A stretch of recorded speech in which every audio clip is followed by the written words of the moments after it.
Hi. Today we're discussing how to talk to children about people they love being transgender. And I think as adults, we tend to overthink this.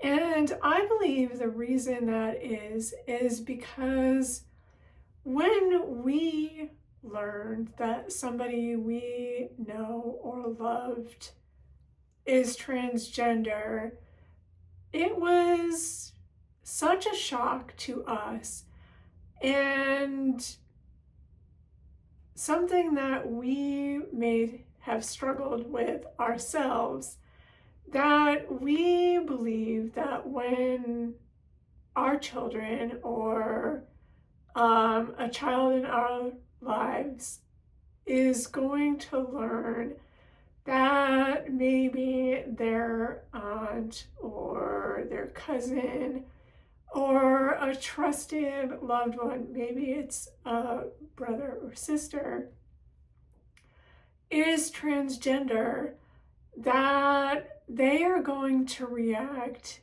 in a similar way that we did. They're going to be confused, or they're going to struggle with that information, or they're not going to understand it, or any of the similar reactions that we as adults had, right?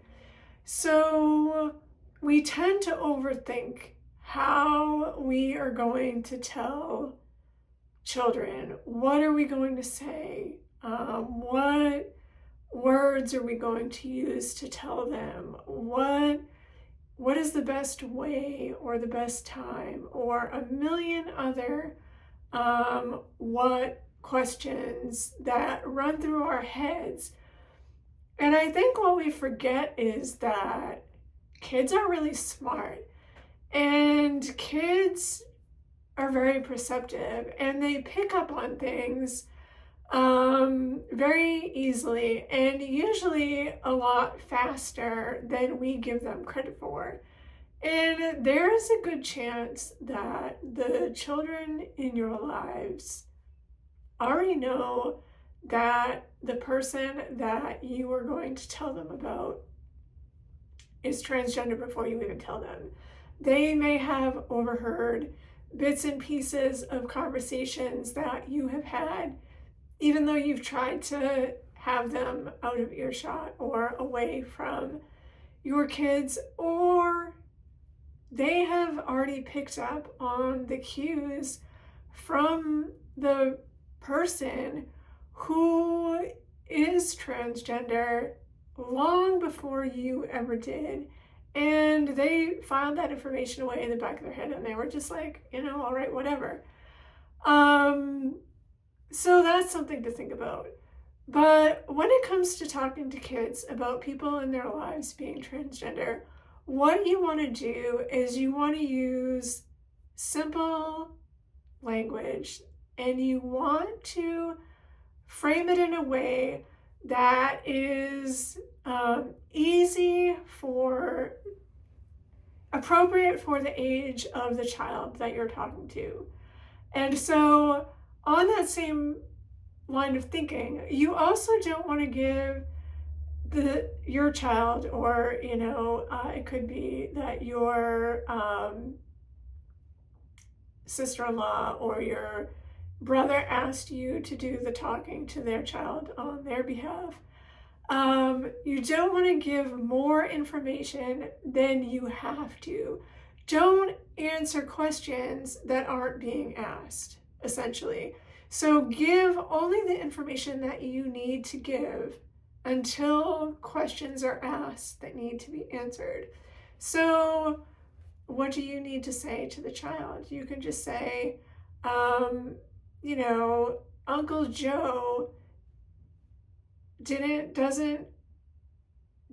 I would use, didn't feel good in his body anymore, being a man, and so now he's going to be a woman, and we're going to call him Aunt Julie. And most kids are going to be like, Okay, great. And they're just going to go on with whatever it was that they're doing. Because kids don't really care. We as adults have a lot of thoughts and feelings about all of a sudden the people in our lives changing and being somebody different, because it changes the way that we have always thought about our people. And so we have all these memories attached to that person. And now we have to think of them in a new way. And you start using a new name and make sure that we're referring to them by a new set of pronouns. And there's this whole lot of stuff that comes with it. Kids are just not that attached to people in the same way we are, with the same amount of history that we have, because they've only been in these people's lives for a short time. By the time they have this new way of thinking about their person. And so they're just like, okay, you want me to call so-and-so by a new name? Done. You want me to use a new set of pronouns? No big deal, right? They have so much change in their lives all the time on a daily basis that this is just one more change for them. And so they just roll with the punches and they go with it. And we kind of project our own way of feeling and dealing with things onto our kids, who, and it's not that they don't care, like, don't get me wrong, because kids have a lot of feelings about a lot of things.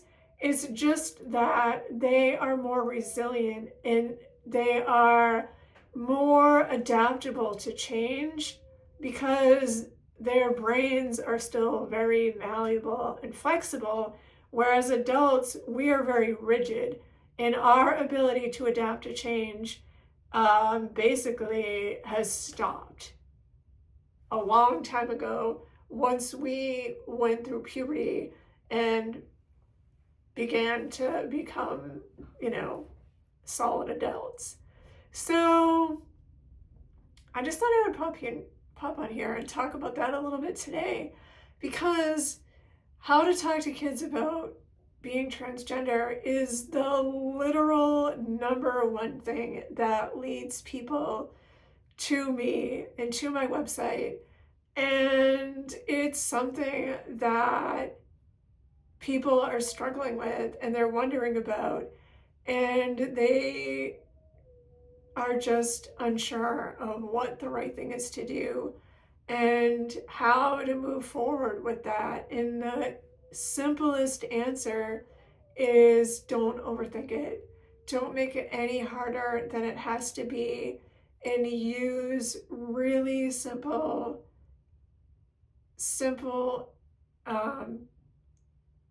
terminology and terms and language.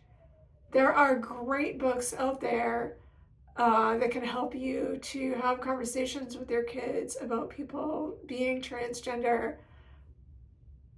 Unfortunately, they're mostly on Amazon, because bookstores don't really carry a great selection of books about people being transgender, which that's just the state of the world that we're in. So if you do a Google search or do a search on Amazon for, I would search for transgender children's books, see what comes up. And I actually have a post on my website that has some options for you to look at, and I will put that link in the description for that website, for that blog post, and you can go and check it out. And always feel free to message me if you have any more questions, and I would be happy to help you out. So we'll talk again soon.